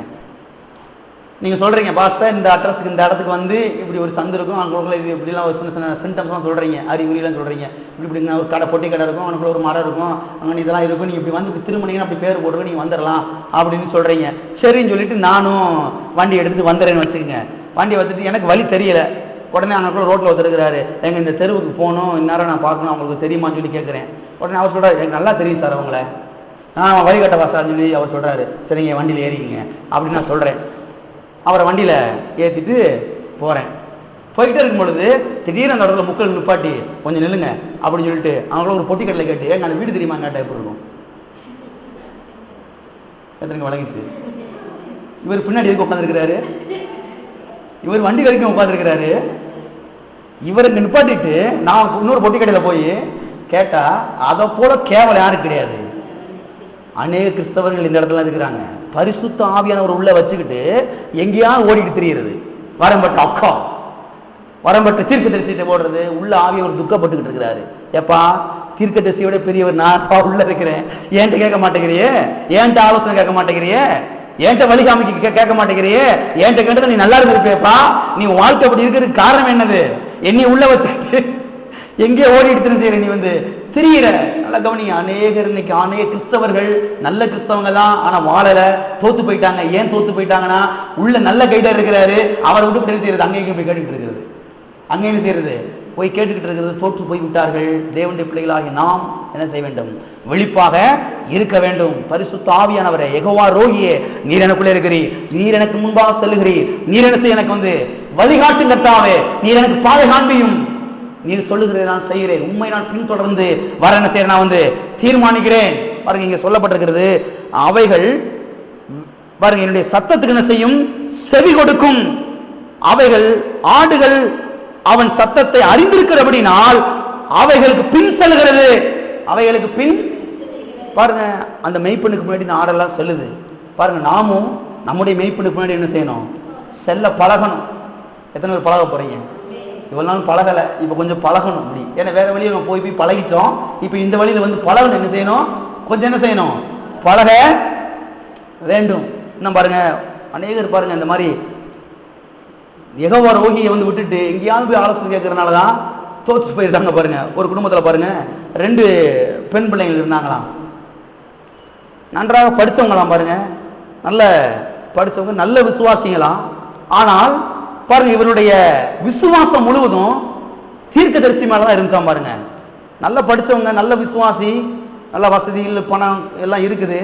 ஆனா பாருங்க, இவருடைய விசுவாசம் முழுவதும் ஒரு தீர்க்கதரிசி அம்மா மேலதான் பாருங்க இவங்களுடைய விசுவாசம் எல்லாம் இருந்துச்சான். அது மாத்திரம் இல்ல, இந்த 2 பெண் பிள்ளைகளுக்கு பாத்தீங்கன்னா ஏராள வரன்கள் வந்துச்சான், ஏராள மாப்பிள்ளைங்க வந்தாங்களாம். பாருங்க, நல்ல நல்ல வசதியான இடத்துல இருந்து நல்லா படிச்சவங்க நல்லா வந்தாங்களாம். பாருங்க, ஒவ்வொரு முறையும் இந்த 2 பிள்ளைகளுடைய தாயார் தகப்பன் என்ன பண்ணுவாங்களா, அந்த தீர்க்கதரிசி அம்மாட்ட போய் கேட்பாங்களா, இப்போ ஒரு வரன் வந்திருக்குதுங்கம்மா, இது நாங்க முடிக்கலாம வேணாம் சொல்லி கத்தத்தை கேட்டு சொல்லுங்க அப்படின்னு சொல்லி இந்த குடும்பம், அந்த பெற்றோர்கள் கேட்பாங்களாம். பாருங்க, இப்படி கேட்கும் பொழுது அந்த அம்மா சொல்லுவாங்க, அந்த தீர்க்கதரிசி அம்மா சொல்லுவாங்களாம், என்னுடைய வேலை இன்னும் வரல என்று கத்தர் சொல்லிட்டாரு, என்னுடைய வேலை இன்னும் வரல என்று என்ன செஞ்சார், கத்தர் சொல்லிட்டாருன்னு சொல்லி பாருங்க, இப்படியே சொல்லிட்டே இருப்பாங்களாம். பாருங்க, கடைசியில பாத்தீங்கன்னா இந்த 2 பிள்ளைகளுக்கு 35 வயசு தாண்டிடுச்சு. எத்தனை வயசு? பெண் பிள்ளைகளுக்கு 35 வயசு தாண்டிடுச்சு, கல்யாணமும் முடியல, வர்ற மாப்பிள்ளையெல்லாம் போயிட்டாங்க. இதுக்கு இடையில என்ன ஆகி போச்சுன்னா, அந்த தீர்க்கதரிசி அம்மாவும் மண்டையை போட்டுருச்சு. இப்ப யார்கிட்ட போய் கேட்க போறாங்க? இப்போ ஒரு மாப்பிள்ளை வந்திருக்குது, கல்யாணம் முடிக்கலாம் வேணாமான்னு எந்த அம்மாட்ட போய் கேட்க போறாங்க? யோசித்து பாருங்க, சிந்திக்க வேண்டியது அவசியமாக இருக்கிறது. யார்கிட்ட போய் இவங்க ஆலோசனை கேட்பாங்க? யோசித்து பாருங்க. காரணம் என்ன தெரியுமா? முன் செல்கிற நல்ல மேய்ப்பரை பின் செல்வதை விட்டு விட்டு இவங்க பாருங்க மனிதர்கள் என்ன செய்யறாங்க, தேடி போறாங்க. மனிதர்களை இவர்கள் மெய்ப்பராக கைடராக வைக்கிறாங்க. எனவேதான் பாருங்க, வாழ்க்கையில வெட்கப்பட்ட அநேகர் போய்விடுகிறார்கள். முன் செல்கிற நல்ல மெய்ப்பரை பின் சொல்லாத குற்றம் பாருங்க, அவருடைய சத்தத்தை கேட்காத குற்றம், அவர் காட்டுகிற வழியிலே நடக்காத குற்றம். எனவேதான் பாருங்க, நம்முடைய நம்பிக்கையை மனிதர்கள் மேல் என்ன செய்யக்கூடாது, வைக்கக்கூடாது. ஏனென்றால் அவர்கள் நம்முடைய வழிகாட்டிகள் கிடையவே கிடையாது. யெகோவா ரோகி மட்டும்தான் நம்முடைய வழிகாட்டியாகும். ஆமென். எனவே தேவன் காட்டுகிற வழியில் நடப்போம் என்றால் பாருங்க, வெட்கப்பட்டு போக மாட்டோம். சத்தியவேதம் சொல்லுகிறது, என் ஜனங்கள் ஒருபோதும் வெட்கப்பட்டு போக மாட்டார்கள். எப்பொழுது வெட்கப்பட்டு போக மாட்டார்கள்? அவர் காட்டுகிற வழியிலே நடந்து வரும் பொழுது, அவர் கொடுக்கிற ஆலோசனை கேட்டு நடக்கும் பொழுது என்ன செய்ய மாட்டார்கள்? வெட்கப்பட்டு போக மாட்டார்கள். அது மட்டுமல்ல, கவனிங்க, திருமண வயது தாண்டி போகிறது என்று இந்த உலகத்தில் இருக்கிற மக்களுக்கு கூட தெரியுது. அவனுக்கு கூட தெரியுது, ஐயோ 35 வயசு தாண்டிச்ச பிள்ளைக்கு எப்படியாவது கல்யாணத்தை முடிச்சு வைக்கணுமே சொல்லி ஒரு ரட்சிக்கப்படாத ஒரு மனுஷன் கூட என்ன செய்யுது, நன்றாக தெரியுது. ஆனா பாருங்க, தேவனுடைய ஜனங்கள் பாருங்க, பேக்குகளாக பேதைகளாக பாருங்க இருந்து கொண்டு இன்றைக்கு கலங்கி தவிக்கிறதை இன்றைக்கு நாம் ஆவிக்குரிய வட்டாரத்திலே பார்க்கிறோம். இதற்கு காரணம் தேவன் கிடையவே கிடையாது. கர்த்தர் நல்லவர், அவர் செவ்வையானவர், அவருடைய வழிகள் எல்லாம் செவ்வையானவைகள். அவருடைய வழிகளில் நாமும் நடக்கும் போது நம்முடைய வழிகளும் செம்மையான வழியாக என்ன செய்யும் இருக்கும். ஆமென். வாசிப்போம். யெகோவா ரோகி நம்மை செவ்வையான வழியிலே நடத்துகிறார். சங்கீதம் 107:7.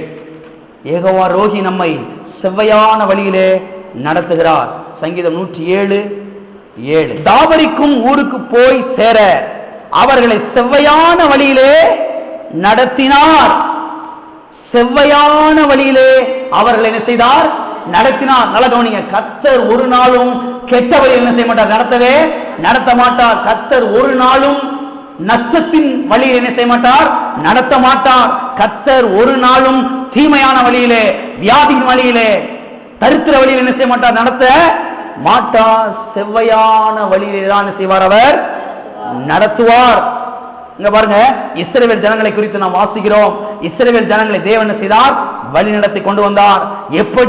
எப்படிப்பட்ட வழிகளிலே அவர் நடத்தினார் என்று சொன்னால் இங்கே சொல்லப்பட்டிருக்கிறது, செவ்வையான வழிகளில் என்ன செய்தாராம்?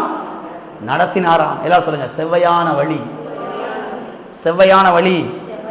கவனிங்க, இஸ்ரவேல் ஜனங்களை செவ்வையான வழி, செவ்வையாய் பாருங்க வழி நடத்த தேவன் செய்தார், கூட இருந்தார். யெகோவா ரோகி அவர்களை அந்த இஸ்ரவேல் மக்களை நடத்த கூட இருந்தார். நல்ல கவனிங்க, அதே தேவன் தான் இன்றைக்கு நமக்குள்ள என்ன செய்கிறார்? இருக்கிற. வேற தேவன் இல்லப்பா, வேற தேவன் கிடையாது. அதே தேவன் தான் இஸ்ரவேல் ஜனங்களை செவ்வையான வழியில் நடத்தி கொண்டு போய் அந்த கானான் தேசத்திலே சேர்த்த அதே தேவன், பாலும் தேனும் ஓடுகிற தேசத்திலே, விசாலமான தேசத்திலே கொண்டு போய் சேர்த்த அதே யெகோவா ரோகி தான் இன்றைக்கு நமக்குள்ள என்ன செய்கிறார்? இருக்கிறார். ஆமென். எனவே பாருங்க, அவர்களை நடத்தி சென்ற அதே தேவன் இன்றைக்கு நம்ம என்ன செய்வார்? நடத்தி செல்வார். ஆமென். சிலர் பாருங்க, நீங்க தவறான வழியில போயிடுறாங்க. ஏன் போயிடுறாங்கன்னா, செவ்வையான வழி கர்த்தர் காண்பிக்கிறாரு. ஆனா இவங்க என்ன சொல்றாங்க? அதெல்லாம் செவ்வையான வழி கிடையவே கிடையாது. நான் ஒரு செவ்வையான வழி வச்சிருக்கிறேன், நான் ஒரு செவ்வையான வழியை வச்சிருக்கிறேன், அதுலதான் நான் போவேன் அப்படின்னு போகும்பொழுது சிலர் நல்ல தெளிவா சொன்னா, சிலர் அடம் பிடிக்கிறது. சின்ன பிள்ளைக்கு சவு மிட்டாய்க்கு அடம் பிடிப்பாங்க பாருங்க. எனக்கு சவு மிட்டாய் வாங்கி கொடு பாட்டிங்க அடம் பிடிப்பாங்க பாருங்க.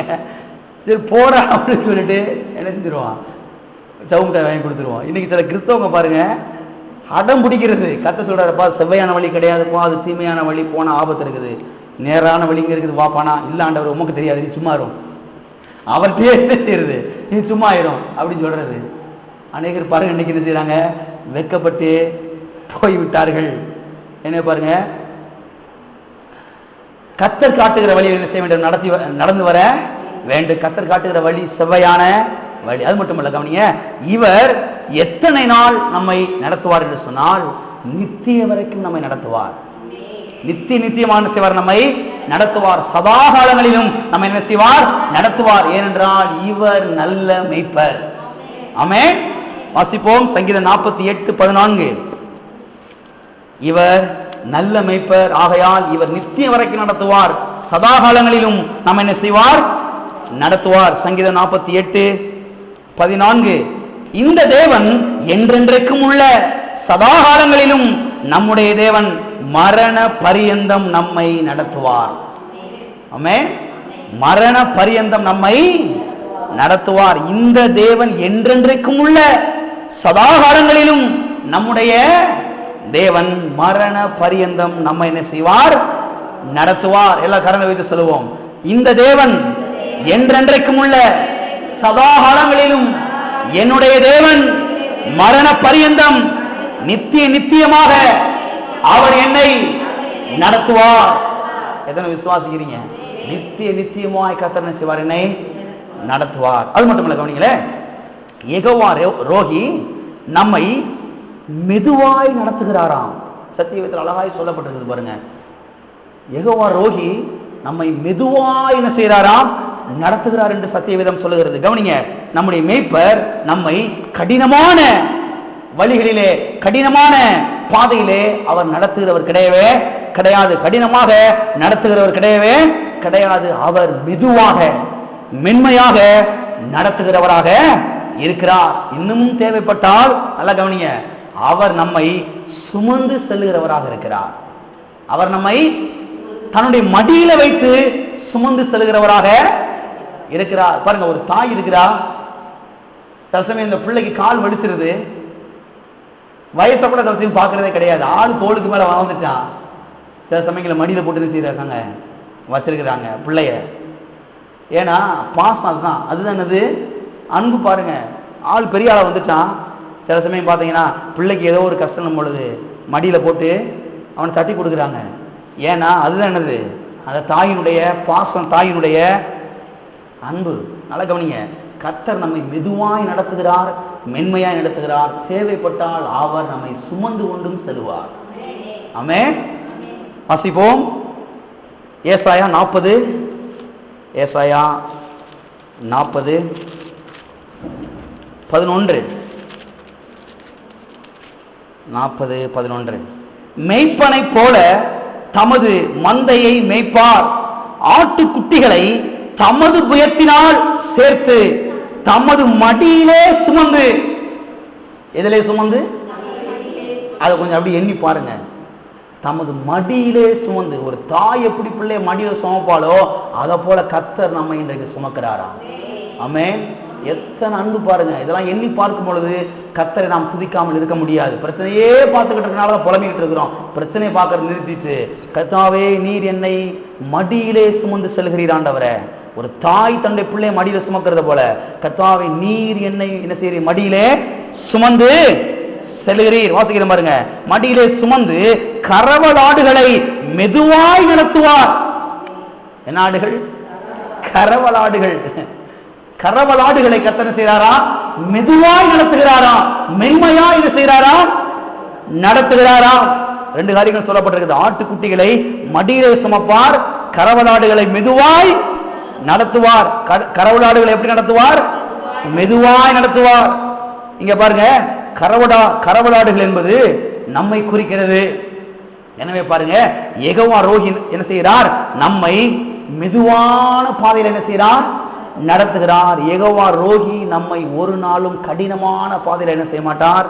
நடத்த மாட்டார். அவர் செவ்வையான பாதையிலே, மென்மையான பாதையில் என்ன செய்வார்? அவர் நம்மை நடத்துவார். அது மட்டும் இல்ல, கர்த்தர் நம்மை மடியிலே சுமந்து என்ன செய்கிறார்? செல்கிறார். எல்லா கரங்களை வைத்து சொல்லுவோம், கர்த்தாவே நீர் என்னை மடியிலே சுமந்து செல்கிறீர். பாருங்க, ஒரு இடத்துல பழைய ஏற்பாட்டில் மோசே சொல்லுகிறான் இஸ்ரவேல் ஜனங்களை பார்த்து, கழுகு தன் செட்டையிலே சுமந்து அந்த குஞ்சுகளை செல்வது போல கர்த்தர் தம்முடைய செட்டையிலே உங்களை என்ன செய்து கொண்டு வந்தார்?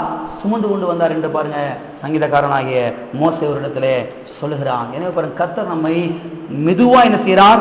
நடத்துகிறார். மெதுவாய் நடத்துவது மட்டுமல்ல, தேவைப்பட்டால் மடியிலே சுமந்தும் அவர் என்ன செய்வார்? நம்மை கொண்டு செல்வார். எனவே பாருங்க, இதுவரைக்கும் கர்த்தர் நம்மை சுமந்து கொண்டு வந்ததை பாருங்க, நாம் நினைவு கூர்ந்து நாம் நன்றி செலுத்த வேண்டியது அவசியமாக. இது வரைக்கும் யோசித்து பாருங்க, உங்களுடைய வயசை கணக்கு பண்ணி பாருங்க, நீங்க ரட்சிக்கப்பட்ட நாளை கொஞ்சம் கணக்கு பண்ணி பாருங்க. இது வரைக்கும் கர்த்தர் நம்மளை நடத்தி கொண்டு வந்திருக்கிறார், சுமந்து கொண்டு வந்திருக்கிறார். அதை கொஞ்சம் எண்ணி பாருங்க. அதை எண்ணி பார்த்து கர்த்தருக்கு என்ன செய்யுங்க? நன்றி செலுத்துங்க. நன்றி செலுத்தும் போது என்ன தெரியுமா ஆகுது? கர்த்தர் இன்னமும் நம்மளை சுமந்து கொண்டு நடந்து செல்கிறார். ஆமென். இன்னமும் என்ன செய்கிறார்? நம்மை சுமந்து கொண்டு நடந்து செல்கிறார். வாசிப்போம் ஏசாயா 46, ஏசாயா 46 3, 4. யாக்கோப்பின் சந்ததியாரே, இஸ்ரவேலின் சந்ததியில் மீதியாகிய சகல ஜனங்களே, எனக்கு செவி கொடுங்கள். தாயின் வயிற்றில் தோன்றினது முதல் உங்களை ஏந்தி தாயின் கற்பத்தில் உற்பத்தி ஆனது முதல் உங்களை தாங்கினேன். என்ன செய்தேன்? உங்களை தாங்கினேன். கர்த்தர் பேசுறார் பாருங்க ஊழியக்காரர் மூலமாக. உங்களை தாங்கினேன். உங்கள் முதிர் வயது வரைக்கும் நான் அப்படி செய்வேன். நரை வயது மட்டும் நான் உங்களை தாங்குவேன். நான் அப்படி செய்து வந்தேன். என்ன செய்து வந்தேன்? அப்படி செய்து வந்தேன். இனிமேலும் நான் ஏந்துவேன், நான் சுமப்பேன், நான் தப்புவிப்பேன். எவ்வளவு அற்புதமான வாக்குத்தத்தங்கள் பாருங்க. அநேகர் என்ன யோசிக்கிறாங்கன்னா, என்னை தாங்கிறதுக்கு யார் இருக்கா? என்னை தாங்கிறதுக்கு யார் இருக்கா? யெகோவா ரோகி சொல்றாரு, நான் உன்னை தாங்கிறதுக்கு இருக்கேன். ஆமென். நான் உன்னை தாங்கிறதுக்கு இருக்கேன். உன்னுடைய தாயின் கற்பத்துல உருவான போது நான் உன்னை தாங்கினேன், இன்னைக்கு தாங்கி கொண்டிருக்கிறேன், இனிமேலும் தாங்குவேன். எது வரைக்கும் தாங்குவேன்? உன்னுடைய முதிர் வயது வரைக்கும் நான் உன்னை தாங்குவேன். உன்னுடைய முதிர் வயது வரைக்கும் செய்வேன், நான் உன்னை தாங்குவேன். உன்னுடைய நரை வயது வரைக்கும் நான் என்ன செய்வேன்? உன்னை தாங்குவேன். என்னை யாருக்கா என்ன இதுன்னு கேட்கறதுக்கு ஒரு நாதி இல்லை. யெகோவா ரோகி இருக்கிறாரு. யெகோவா ரோகி இருக்கிறாருங்க. உங்களை தாங்கிறதுக்கு, உங்களை விசாரிக்கிறதுக்கு, உங்களை கவனிக்கிறதுக்கு, உங்களை சுமந்து செல்றதுக்கு, உங்களை ஏந்துவதற்கு, உங்களை தப்பு வைப்பதற்கு, உங்களை பாதுகாப்பதற்கு யெகோவா ரோகி செய்கிறார், இருக்கிறார். யெகோவா ரோகியை சார்ந்து கொள்ளுங்கள், மனுஷனை சார்ந்து கொள்ளாதீர்கள். மனுஷன் தாங்குறேன்னு சொல்றேன், கீழே விட்டுருவேன் பொத்துன்னு. நான் கடைசி வரைக்கும் நீ தாங்குவேமான்னு சொன்னவன் பொத்துன்னு கீழே விட்டுருவான், ஓடிய போய் அட்ரஸ் இருக்க மாட்டான். கர்த்தர் சொல்றாரு, நான் உன்னை ஏற்கனவே தாங்கினேன். எல்லாம் கவனிங்க, நான் ஏற்கனவே என்ன செஞ்ச உன்னைய தாங்கினேன், இனிமேல் என்ன செய்வேன்? நான் தாங்குவேன். உன்னுடைய தாயின் கற்பத்திலே நான் உன்னை தாங்கினேன். நல்லா கவனிங்க, தாயின் கற்பத்துல கர்த்தர் நம்மளை தாங்கினாலதான் நம்ம முழுசா பிறந்தோம். இல்லைன்னா கற்பத்துல அழிஞ்சு போயிருந்திருப்போம். இதெல்லாம் கொஞ்சம் எண்ணி பார்க்க வேண்டியது அவசியமா இருக்கிறது. எத்தனையோ குழந்தைங்க எனக்கு அபாயசன் ஆயிடுறாங்க, கற்பத்திலே கரு அழிஞ்சு போயிருது, பிறக்காம போயிருது. இன்னைக்கு நம்ம பிறந்திருக்கணும்னா யார் தெரியுமா காரணம்? யெகோவா ரோகி கற்பத்திலேயே நம்மை தாங்கினார். எல்லா கரங்களை தட்டி கர்த்தரை ஸ்தோத்திரிப்போம். யெகோவா ரோகி நம்மை கற்பத்தில் என்ன செய்தார்? தாங்கினார். தாங்கினால நம்ம முழுசா வெளியில என்ன செஞ்சோம்? பிறந்து விழுந்தோம். அன்னைக்கு தாங்கின கர்த்தர் இன்னைக்கும் தாங்குவார், இனிமேலும் தாங்குவார். முதிர் வயது வரைக்கும் என்ன செய்வார்? தாங்குவார். நரை வயது வரைக்கும் என்ன செய்வார்? கர்த்தர் தாங்குவார். எத்தனை விசுவாசிக்கிறீங்க? எனவே என்னை கேட்கறதுக்கு ஒரு நாதி இல்லையே, கர்த்தர் இருக்கிறாரு. யெகோவா ரோகி என்ன செய்கிறார்? இருக்கிறார். அவரும் செய்வார், ஜோர நடத்துவார். மூத்தமை நடத்துறதை விட இளையமை நடத்துறதை விட கர்த்தர் ஜோர என்ன செய்வார்? நடத்துவார். எத்தனை விசுவாசிக்கிறீங்க? கர்த்தர் செய்வார், நடத்துவார். எல்லாம் சொல்லுவோம், கர்த்தர் என் மேய்ப்பராக இருக்கிறார், அவர் என்னை தாங்குவது மட்டுமல்ல, என்னை ஏந்துகிறார், என்னை தப்புவிக்கிறார். ஆமென். அது மட்டுமல்ல, யெகோவா ரோகி நம்மை லாபகரமான வழியை நடத்துகிறாராம். இதை நாம் புரிந்து கொள்ள வேண்டும். யெகோவா ரோகி எப்படிப்பட்ட பாதையில நம்மை நடத்துகிறார் என்று சொன்னால், லாபகரமான வழியில் என்ன செய்கிறாராம்? நடத்துகிறாராம் என்று பாருங்க, சத்திய வேதம் சொல்லுகிறது. நல்ல கவனிங்க. அநேக கிறிஸ்தவர்கள் என்ன நினைக்கிறாங்கன்னா, தேவன் நம்மை பக்திமான இருப்பதற்கு தான் வச்சிருக்கிறாரு. எதுக்காக? பக்தியா இருக்கணும் பிரதர். என்ன செய்யணும்? அவன் சொல்றதை பார்த்தாவே பக்தி நிறைய தெரியும். பிரதர் தோத்திரம், பிரதர் சிஸ்டர் தோத்திரம், சிஸ்டர் சொல்லும் பொழுது பிரதர் பக்தியா இருக்கிறாரு. வாழ்க்கை எப்படி இருக்குது? வாழ்க்கை வனாந்தரமா இருக்குது, சாப்பாடு கூட வரி இல்லை. பக்தி இருக்குது, ஆனா வாழ்க்கையில என்ன இல்ல? லாபம் இல்ல, பெருக்கம் இல்ல, செழிப்பு இல்ல, ஆசீர்வாதம் இல்ல. எத்தனை விளங்குது? நல்லா கவனிங்க. தேவன் நம்மை பக்திமான இருப்பதற்கு மாத்திரம்தான் அழைத்திருக்கிறார் என்று நினைப்பது முற்றிலும் தவறு. கர்த்தர், நல்லா கவனிங்க, நம்மை லாபகரமான வழியை நடத்தும்படி நான் லாபமாக இருக்கும்படியாக கர்த்தர் நம்மை அழைத்திருக்கிறார். முதலாவது நாம் நமக்கு நாமே லாபமா இருக்கணும். நமக்கு நாமே முதல் பாரமா இருக்க கூடாது. சில பேருக்கு சொல்லுவாங்கல்ல, ஏண்டா பாரமா இருக்க வீட்டுக்கு. நல்லா கவனிங்க, முதலாவது நமக்கு நாமே லாபமா இருக்கணும். நமக்கு நாமே லாபமா இருப்பது மாத்திரமல்ல, மற்றவர்களுக்கு லாபமா இருக்க வேண்டும். அப்படிப்பட்ட லாபகரமான வழியிலே நடத்தும்படிதான் யெகோவா ரோகி நமக்குள்ள என்ன செய்கிறார்? இருக்கிறார். கர்த்தாவே, நீர் என்னை நீதியின் பாதையில் நடத்தும், என்னை லாபகரமான பாதையிலே நடத்தும். லாபகரமான அநேகர் பார்க்கணும், இந்த மனுஷன் இங்க வந்தார்னா இங்க லாபம் உண்டாகும் என்றுதான் பாருங்க மற்றவர்கள் சொல்ல வேண்டும். இந்த மனுஷன் வந்தானா பெரிய நஷ்டம் வருப்ப உள்ள விடாத கொண்டால வெளியே கழுத்தை பிடிச்சி தள்ளுன்னு சொல்லக்கூடாது. உங்களை எத்தனை விளங்குச்சு? இந்த ஆள் வர்றேன் அவனை உள்ள விடாத, முதல்ல அந்த அந்த அம்மா வருது பாரு, உள்ள விடாத, வெளியே பத்தி விடும், முதல்ல இங்க வந்தா என்ன செய்யும், நஷ்டம் தான் வரும்னு சொல்லி ஒரு நாளும் அஞ்ஞானிகள் நம்ம பார்த்து என்ன செய்யக்கூடாது, சொல்லக்கூடாது. நான் உள்ள வந்தா உனக்கு லாபம், நான் உள்ள வந்த உனக்கு ஆசீர்வாதம், நான் உள்ள வந்து காலம் நினைச்சா உன் கம்பெனி பெருகிரும். எப்படிப்பட்ட எண்ணங்கள் பாருங்க. இப்படிப்பட்ட எண்ணங்கள் தேவனுடைய பிள்ளைகள் இருக்கும் பொழுது நான் சொல்றேன், அநேகருக்கு லாபமாய் நீங்கள் மாறிவிடுவீர்கள். ஒரு கம்பெனி நீங்க வேலை பார்த்தீங்கன்னா அந்த கம்பெனி பெருக வேண்டும், அது ஆசீர்வதிக்கப்பட வேண்டும், அது லாபத்தை பெற வேண்டும். அவன் சொல்லணும், இன்னார் நிமித்தமாக இந்த கம்பெனி நல்லா இருக்குது அப்படின்னு குறிப்பா என்ன செய்ய வேண்டும், சொல்ல வேண்டும். யாக்கோப்பு இருக்க பாருங்க, பழைய ஏற்பாட்டுல ஜேக்கப்பு, அவங்க மாமா இருக்கிற லாபா திருட்டு பையன், பெரிய பழைய திருடே பாருங்க. அவன் ஒரு நாள் சொன்னா பாருங்க, கர்த்தர் உன்னிமித்தமாக என்னை ஆசீர்வதிக்கிறார் என்று குறிப்பாய் நான் கண்டு கொண்டேன் என்று அவன் சொன்னான் பாருங்க. ஒரு நாள் சொன்னான், அப்பா நீ என் வீட்டுக்கு வர்றதுக்கு முன்னாடி என்கிட்ட கொஞ்சம் ஆடுதான் இருந்துச்சு, கொஞ்சம் தான் இருந்துச்சு, நீ என்னைக்கு என் வீட்டுக்கு வந்தையோ அன்னைக்கே கர்த்தர் என்னை ஆசீர்வதித்து விட்டார் என்று குறிப்பாய் நான் கண்டு கொண்டேன். குறிப்பாய் நான் என்ன செய்தேன், குறிப்பா கண்டுகொள்ளணும். உங்களை பார்க்கும்போது 1000 பேர் கம்பெனியில் ஒர்க் பண்ணாலும் இல்ல இந்த குறிப்பிட்ட ஆள் மித்தமாக இந்த கம்பெனி நல்லா இருக்குன்னு சொல்லி உங்களை பார்த்து கை நீட்டி சொல்லணும். எத்தனை அப்படி சொல்ல விரும்புறீங்க? கர்த்தர் அப்படிப்பட்ட ஆளாக இருக்கும்படிதான் தேவன் நம்ம என்ன செய்திருக்கிறார், அழைத்திருக்கிறார்.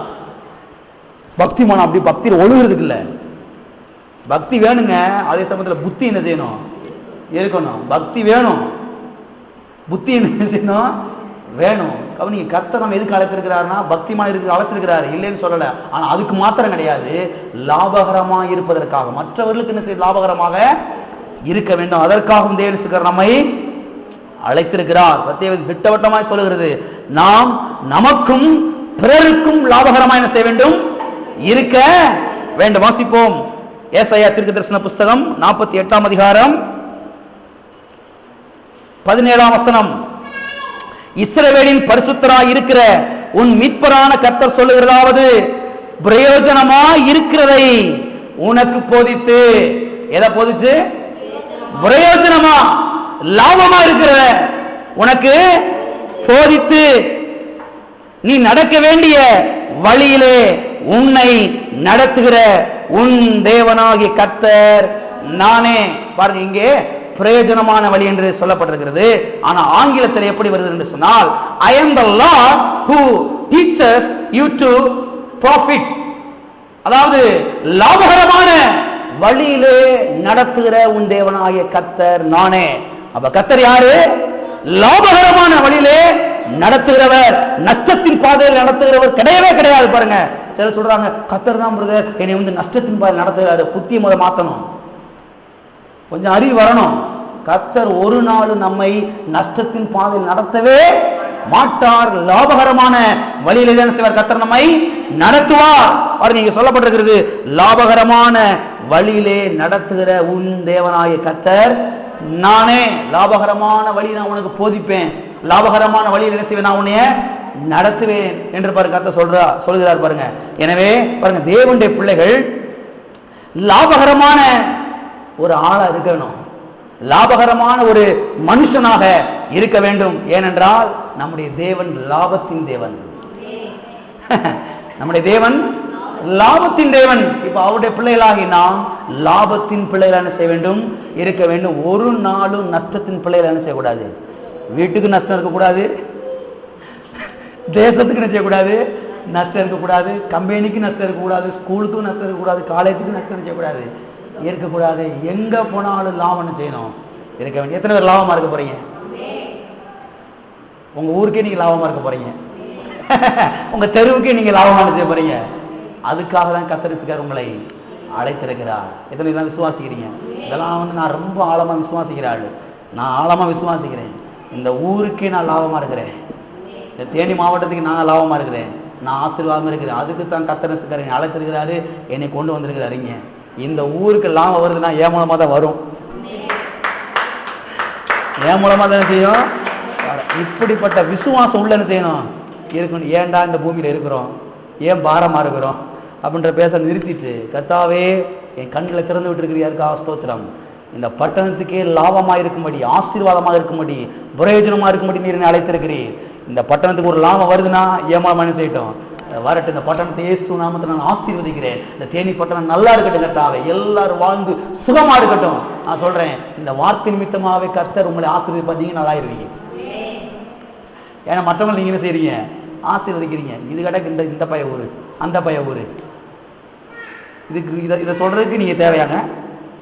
இது அந்த பைய ஊரு, இது இந்த பைய ஊருன்னு சொல்றதுக்கு நீங்க தேவையா? நீங்க தேவையா கிடையாதுங்க.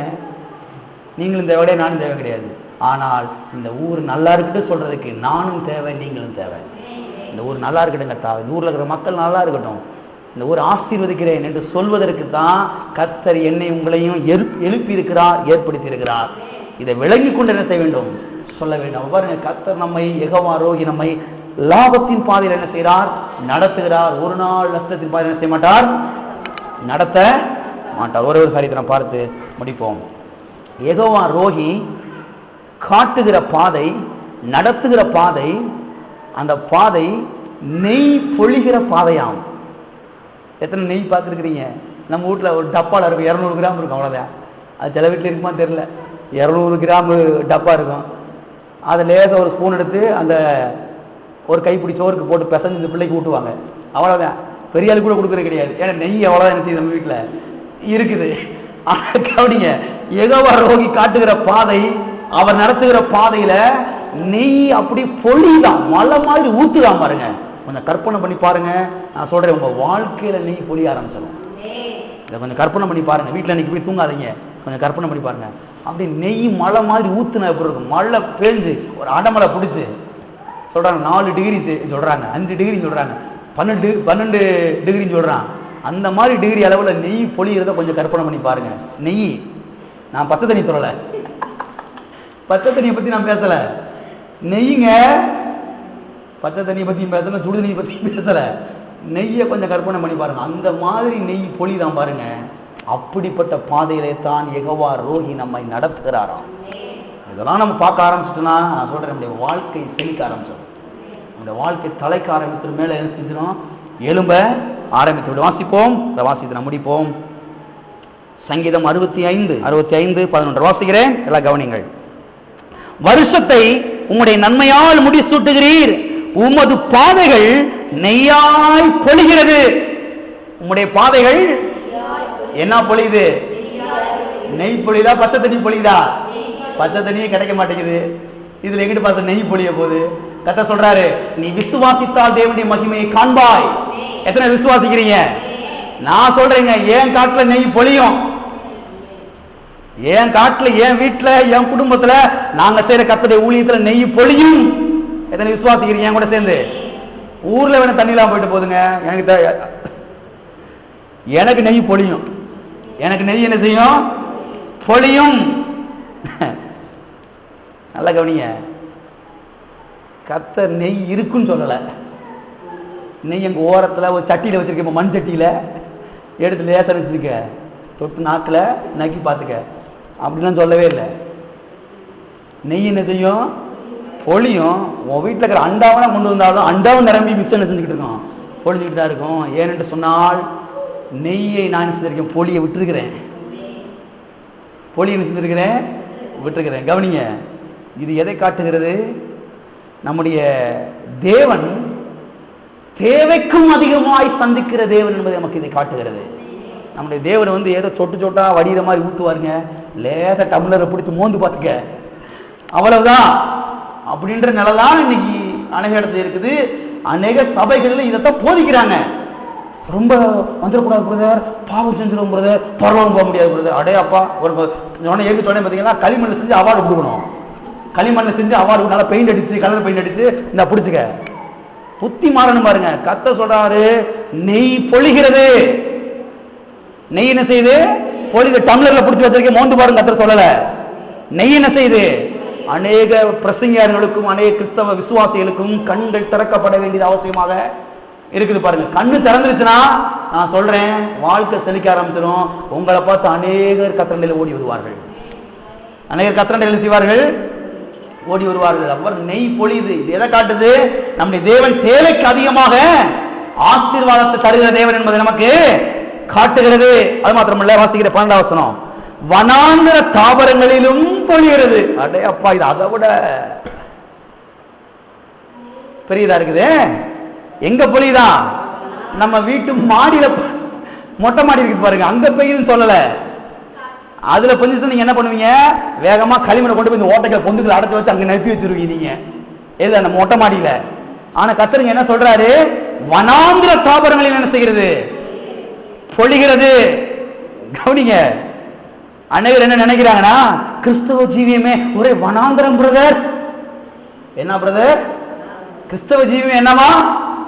வனாந்திரமா? ஆனால் இங்கே வித்தியாசமான ஒரு படத்தை நாம் பார்க்கிறோம். நெய் பொழிகிற வனாந்தரம். எப்படிப்பட்ட வனாந்தரம்? அநேக கிறிஸ்தவ சொல்லிக்கிறாங்க, என்ன சொல்றாங்க, கிறிஸ்தவ ஜீவியமே ஒரே வனாந்தரம் பிரதர், ஒரே இடுக்கம் பிரதர், ஒரே நெருக்கம் பிரதர். அடே அப்பா, கர்த்தர் சொல்றாரு, வனாந்தர தாவரத்தில் என்ன செய்யுது, நெய் பொழியுது. எங்க பொழியுது? வனாந்தர தாவரங்களிலும் நெய் என்ன செய்கிறது. நல்லா கவனிங்க, வனாந்தரத்தினுடைய ஒரு தன்மை என்ன தெரியுமா? எவ்வளவு தண்ணி ஊத்தினா அது குடிச்சிடும். வனாந்தரத்தினுடைய தன்மை தான். ஆனால் கர்த்தர் சொல்றாரு, வனாந்தரத்துல நான் நெய்யை ஊத்துறேன், நீ குடிச்சு பார்த்துக்க. நீ பெரியால நான் பெரியாலும் பார்த்துக்கிறோம். இன்னைக்கு எத்தனை விளங்குதுங்க? இதெல்லாம் உள்ள வரணும், மனதுக்குள்ள வரணும், இருதயத்துக்குள்ள வரணும். தண்ணி, எவ்வளவு தண்ணி இங்க லாரி லாரியே கொண்டு ஊத்தினாலும் வனாந்தரம் செஞ்சிடும், குடிச்சிடும். கர்த்தர் சொல்றாரு, தண்ணி இல்லப்பா, நெய்ய ஊத்துறேன், நீ வேணா குடிச்சு பாரு. வனாந்தரமே, நீ பெரியாளா நான் பெரியாளா பார்த்துருவோம். எத்தனை வழங்குது? கர்த்தர் வனாந்தரத்திலே நெய் என்ன செய்யறார், பொழிகிறார், ஊற்றுகிறார். வழிஞ்சு ஓடுது, அது குடிச்சு பார்க்குது, அது டயர்ட் ஆயிடுச்சு. கடைசியில வனாந்தரம் டயர்ட் ஆயிடுச்சுங்க, அது உட்காந்துருச்சு. ஆண்டவரை இதுக்கு மேல முடியல. ஓகே, ஒத்துக்கிறியா? நான் வல்லமுள்ள தேவன் என்பதை எத்தனை வழங்குதுங்க? ஆமென். கர்த்தர் நெய் என்ன செய்கிறார், வனாந்தரத்திலே ஊற்றிக்கொண்டே இருக்கிறார். ஏனென்றால் கர்த்தர் வனாந்தரத்தை விட பெரியவர். ஆமென். இதெல்லாம் விசுவாசிக்கணும். எத்தனை விசுவாசிக்கிறீங்க? கர்த்தாவே, வனாந்தரத்திலேயே நெய்யை ஊத்துறீங்கன்னா, கர்த்தாவே வாழ்க்கையில ஊற்றுவது எவ்வளவு அதிகம், எவ்வளவு நிச்சயம் ஆண்டவரே. அது மட்டுமல்ல, கவனிங்க, தேவனுடைய பாதைகள் நம்முடைய பாதைகளாய் மாற வேண்டும். நல்லா கவனிங்க, வனாந்தரத்தில் நெய் பொழியுது. இங்க எழுதப்பட்டிருக்கிறது, உமது பாதைகள் நெய்யாய் பொழிகிறது. உமது பாதைகள் நெய்யாய் பொழிகிறது. யாருடைய பாதை? யாருடைய பாதைங்க? தேவனுடைய பாதையில நெய் பொழியுது. இப்ப எல்லாரும் கவனிங்க, தேவனுடைய பாதை நெய் பொழியுது, சரிங்க. நம்ம பாதையில எப்ப நெய் பொழியும், அதுதான் கவனிக்கணும். தேவனுடைய பாதையில் நெய் பொழியுது, ஓகே. நம்ம பாதையில எப்ப நெய் பொழியும்? எப்ப பொழியும்னா, அவர் போகிற பாதையில நம்மளும் போனா நெய் பொழியும். எத்தனை விளங்கிருச்சு? அதான் சங்கீதக்காரன் சொல்லுகிறான், கர்த்தாவே நீர் என்னை நீதியின் பாதையிலே நடத்துகிறீர். அந்த பாதையில் நடத்துங்க ஆண்டவரே, அந்த பாதையில் நடந்து வர்றேன். இப்படி உம்முடைய பாதை என் பாதை, உம்முடைய வழி ஏன் வழி. உம்முடைய வழியில நெய் பொழியுதுனா, இப்ப ஏன் வழி அந்த வழி ஆயிடுச்சு, அந்த பாதையில் நெய் பொழியுது. இப்ப என் வாழ்க்கையில பஞ்சம் என்பதுக்கு இடம் கிடையவே கிடையாது, வனாந்தரத்துக்கு இடம் கிடையவே கிடையாது. இப்போ ஒரு வனாந்தரம் இருக்குது. என்ன வனாந்தரம்? நெய் பொழிகிற வனாந்தரம். இந்த நம்மளுக்கு சொல்ற வனாந்தரம் வேற. அங்க ஊருக கூட கிடைக்காது, கஞ்சி கூட, பச்சை தண்ணி கூட கிடைக்காதுங்க. இவங்க சொல்ற வனாந்தரம் பச்சை தண்ணி கூட செய்யாது, கிடைக்காது. ஆனா பேச்சு மட்டும் பாத்தீங்கன்னா என்ன பேச்சு பேசுவாங்க நினைக்கிறீங்க? வனாந்தரம் பேசுற ஆட்கள், அந்த வனாந்தரத்துல ஒட்டகம் இருக்குமா, ஒட்ட வயிற்றுக்குள்ள 10 லிட்டர் தண்ணி இருக்குமா, அதோட வயிற்று அறுத்து பார்த்தா அந்த தண்ணியை குடிக்கலாமா, வீச்சம் முடிச்ச தண்ணியை குடிக்கணுமா. பேச்ச பாருங்க, கிறிஸ்தவனுடைய பேச்ச ஸ்கூல்ல படிக்கும்போது சொல்லி கொடுப்பாங்க பாருங்க. வனாந்தரத்துல தண்ணி இருக்காது. உண்மையாவே பாத்தீங்கன்னா ஒட்டக வயிற்றுக்குள்ள தண்ணி இருக்கும். இவங்க கிறிஸ்தவங்களுடைய பேச்ச பாத்தீங்கன்னா வனாந்தரத்தை தண்ணி இருக்காது, ஆனா அங்க ஒட்டகம் போய் கொண்டிருக்கும். ஒட்டகத்தை வயிற்ற கிழிச்சு பார்த்தா அங்க ஒரு உள்ள தொட்டி இருக்கும், பை மாதிரி இருக்கும், அந்த தண்ணியை செய்யலாம், குடிக்கலாம். புத்தி எங்க போய் கிடக்கு பாருங்க. கர்த்தர் சொல்றாரு, அப்பா ராஜா, நெய்ய நான் ஊத்துறேன்னு சொல்றேன், நீ ஒட்டகத்தை வயிற்ற பாத்துக்கிட்டு இருக்கியப்பா, கொஞ்சம் கண்ணை திறந்து பாரு, நெய் பொழிகிற வனாந்தரத்தை வச்சிருக்கிறேன். எப்போ உன் வாழ்க்கை நெய் பொழிய போகுது தெரியுமா? என்னைக்கு இந்த அப்படி பேசுற நிறுத்தி என் பாதையில் நடந்து வர்றையோ அன்னைக்கு ஓன் பாதையில் நெய்ன்னு செய்யும். சில கிறிஸ்தவங்க வாயை முதல்ல நல்லா டக்குன்னு பொத்தணும், டக்குன்னு பொத்திக்கிட்டாவே ஆசீர்வாதம் வந்துடும். சும்மா தாழ்வார பேசுறதுனாலதான் இருக்கிற ஆசீர்வாதம் ஓடிய போச்சுக்கிட்டோம். வாயை சரி பண்ணாவே ஆசீர்வாதம் வந்துடும். பாருங்க, தேவனுடைய பாதைகள் நம்முடைய பாதைகளாக மாறும் பொழுதுதான் நம்முடைய பாதையில் என்ன செய்ய ஆரம்பிக்கிறது? நெய் பொழிய ஆரம்பிக்கிறது. நம்முடைய பாதையிலையும் நிறைவும் செழிப்பும் செய்ய ஆரம்பிக்கிறது, உண்டாக ஆரம்பிக்கிறது. எனவே பாருங்க, சங்கீதக்காரன் தாவீது சொல்வதை போல நாமும் சொல்ல வேண்டும். கர்த்தாவே, உம்முடைய நாமத்தின் நிமித்தம், யெகோவா ரோகியே, நல்ல வழிகாட்டியே, குட் கைடரே, நீர் என்ன செய்யும்? என்னை நடத்தும், என்னை நீதியின் பாதையில் நடத்தும், என்னை லாபகரமான பாதையிலே, ஆசீர்வாதத்தின் பாதையிலே நீர் என்ன செய்ய என்னை நடத்தும் என்று சொல்ல வேண்டும். சொல்லுவது மட்டுமல்ல, அதிலே நடக்க தீர்மானிக்க வேண்டும். உம்முடைய பாதையிலே நான் நடந்து வர தீர்மானிக்கிறேன் கர்த்தாவே. எத்தனை தீர்மானிக்க போறீங்க? தீர்மானிக்கும் பொழுது, அதில் நடக்கும் பொழுது நான் சொல்லுகிறேன், அங்கே லாபமும் நிறைவும் செழிப்பும் நம்முடைய வாழ்க்கையிலே உண்டாவதை நாம் பார்ப்போம். ஆமே, எல்லாம் எழுதிருப்போம், ஜெபிப்போம். அடுத்த வாரத்திலே நாம் தொடருவோம்.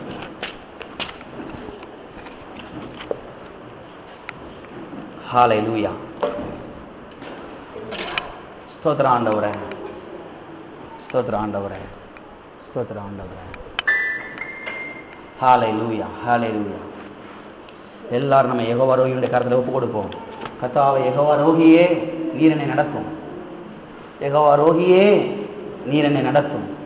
யெகோவா ரோகியே, நீர் என்னை நடத்தும். லாபகரமான பாதையிலே, ஆசீர்வாதத்தின் பாதையில் நீர் என்னை நடத்தும் கர்த்தாவே. எனக்கு முன் செல்லுகிற கர்த்தாவே, உம்மை நான் பின்தொடர்ந்து வருகிற ஆண்டவரே. நீர் சத்தத்தை கொடுக்கும் பொழுது நான் உடைய சத்தத்தை கேட்டு அதற்கு கீழ்ப்படி தீர்மானிக்கிற ஆண்டவரே. இந்த இருதயத்தை நான் மென்மையாய் வைத்துக் கொள்கிறேன்.